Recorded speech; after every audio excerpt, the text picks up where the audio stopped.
चलिए, आज जरा समय में पीछे चलते हैं और 1916 में छपी एक किताब के पन्नों को पलटते हैं। देखिए, इसका मकसद था उस दौर के नौजवानों को सनातन धर्म, यानी जो शाश्वत धर्म है, उसकी तालीम देना। तो आइए इसमें थोड़ा और गहरा उतरते हैं। तो ये सिर्फ कोई पुरानी किताब नहीं है, बल्कि उस दौर की सोच को समझने का एक जरिया है, एक खिड़की है। इस विश्लेषण में हम ये देखने की कोशिश करेंगे कि ये किताब आखिर ब्रह्मांड, आत्मा और जिंदगी के मकसद के बारे में क्या बताती है। ये किताब कुछ बहुत बड़े, बहुत बुनियादी सवाल उठाती है। हम भी एक मुसाफिर की तरह इन सवालों के जवाब खोजेंगे, ठीक वैसे ही जैसे इस किताब में आत्मा के सफर के बारे में बताया गया है। तो हमारे सफर का पहला पड़ाव है हकीकत के असली रूप को समझना।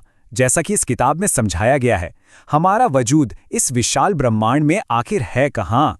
यहाँ पर जो सबसे बुनियादी कॉन्सेप्ट है वो है ब्रह्म का। ये किताब सिखाती है कि सिर्फ एक ही परम सत्य है, जो हमेशा से था, हमेशा है और हमेशा रहेगा। अब देखिए, इस मुश्किल आइडिया को समझाने के लिए एक बहुत ही सुंदर मिसाल दी गई है। जैसे लहरें समुद्र से उठती हैं और फिर उसी में मिल जाती हैं, ठीक वैसे ही ये पूरा ब्रह्मांड उस परम अस्तित्व से ही पैदा होता है और आखिर में उसी में समा जाता है। लहर हमें अलग दिखती है, पर है तो वो पानी ही, है ना? और ये ब्रह्मांड दो मूल चीजों से बना है। एक है पुरुष, जो कि शुद्ध चेतना या आत्मा है, और दूसरी है प्रकृति, यानी पदार्थ या ये भौतिक दुनिया। आत्मा के तीन गुण हैं: सत यानी शुद्ध अस्तित्व, चित्त यानी चेतना, और आनंद यानी परमानंद। और वहीं पदार्थ के भी तीन गुण हैं: तमस जो जड़ता और अंधकार है, रजस जो गति और जुनून है, और सत्व जो संतुलन और सद्भाव है। इन्हीं के मिलने से, इनके खेल से ही ये पूरी दुनिया चलती है। अच्छा, तो अब आगे बढ़ते हैं और देखते हैं कि आत्मा के इस सफर को चलाने वाली शक्ति कौन सी है। इस किताब के मुताबिक ये शक्ति है कर्म और पुनर्जन्म का चक्र, जिसे संसार भी कहा जाता है। कर्म का सिद्धांत बहुत सीधा साधा है, जैसा बीज बोएंगे वैसा ही फल मिलेगा। ये किताब कहती है कि हमारे हर काम का, चाहे वो अच्छा हो या बुरा, एक नतीजा जरूर होता है और वो नतीजा हमें भुगतना ही पड़ता है। अब सवाल ये है कि कर्म बनता कैसे है। किताब इसे 3 स्टेप्स में बताती है। देखिए, सबसे पहले एक इच्छा पैदा होती है, फिर उस इच्छा को पूरा करने के लिए एक सोच, एक प्लान बनता है, और आखिर में उस प्लान पर काम किया जाता है, यानी एक्शन होता है। ये तीनों मिलकर ही कर्म का धागा बुनते हैं। तो फिर इस कर्म के चक्कर में हम हैं कौन?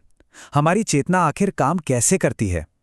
इसको समझाने के लिए एक बहुत ही जबरदस्त रूपक, एक मेटाफर का इस्तेमाल किया गया है, एक रथ का मेटाफर। जरा इस तस्वीर को मन में बनाइए। हमारा शरीर एक रथ की तरह है। हमारी 5 इंद्रियां 5 बेकाबू घोड़े हैं जो हमेशा बाहर की दुनिया की तरफ भागना चाहते हैं। मन वो लगाम है जिससे इन घोड़ों को काबू किया जाता है, और बुद्धि वो होशियार सारथी है जो उस लगाम को मजबूती से पकड़ कर रखता है। और रथ के अंदर जो सवारी बैठी है वो है हमारी आत्मा, यानी जीव।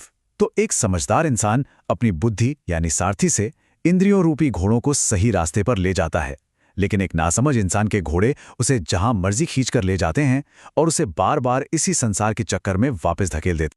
अब जरा ब्रह्मांड के बड़े बड़े नियमों से हटकर रोजमर्रा की जिंदगी पर आते हैं, उस रास्ते पर आते हैं जिस पर चलने की बात कही गई है। इसमें हमारे कर्तव्य, कुछ अनुष्ठान और जीवन के अलग अलग पड़ाव शामिल हैं। इस किताब के हिसाब से जीवन को 4 हिस्सों या आश्रमों में बांटा गया है। पहला है ब्रह्मचर्य, जो सीखने और अनुशासन का दौर है। दूसरा है गृहस्थ, जो परिवार और समाज के प्रति अपनी जिम्मेदारियों को पूरा करने का समय है। तीसरा है वानप्रस्थ, जब इंसान धीरे धीरे अपनी जिम्मेदारियों से हटकर आध्यात्म की तरफ मुड़ता है। और चौथा है संन्यास, यानी दुनिया से पूरी तरह वैराग्य। इस सफर में धार्मिक अनुष्ठानों और मंत्रों का भी एक रोल बताया गया है। ये सिर्फ खाली रस्में नहीं हैं। किताब के मुताबिक ये ऐसे औजार हैं जो इंसान को अपनी अंदरूनी दुनिया को बाहरी ब्रह्मांड के साथ एक लय में लाने में मदद करते हैं, जिससे एक पॉजिटिव माहौल बनता है। तो ये तो हुई व्यक्ति की बात, पर एक अच्छे समाज की तस्वीर कैसी होती है? आइए देखते हैं कि ये किताब एक सामंजस्यपूर्ण समाज के लिए क्या नजरिया पेश करती है, जो अलग अलग भूमिकाओं और कर्तव्यों पर आधारित है। सामाजिक बनावट की शुरुआत के बारे में ये किताब ऋग्वेद के पुरुष सूक्त से इस श्लोक का जिक्र करती है, जिसमें 4 मुख्य सामाजिक वर्गों की बात की गई है। यहाँ ये समझना जरूरी है कि ये किताब इस व्यवस्था को एक स्थिर समाज बनाने का एक तरीका बता रही है, जहां हर समूह की अपनी खास भूमिका और कर्तव्य होते हैं। ये 1916 के उस सोर्स का नजरिया है जिसे हम यहां समझ रहे हैं। लेकिन इन सब में सबसे बड़ा गुण क्या है? किताब में महाभारत की एक बहुत ही मार्मिक कहानी है। एक कबूतर अपने दुश्मन, एक भूखे शिकारी को खिलाने के लिए खुद को आग में डाल देता है। ये कहानी निस्वार्थ भाव और करुणा के सबसे ऊंचे आदर्श को दिखाती है, यहां तक कि एक दुश्मन के लिए भी।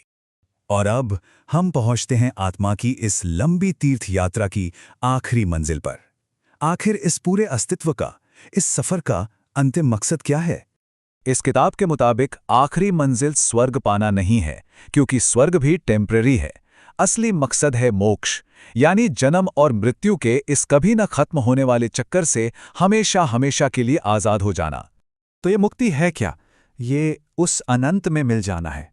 उपनिषद का ये कोटेशन इसे बहुत खूबसूरती से बयान करता है।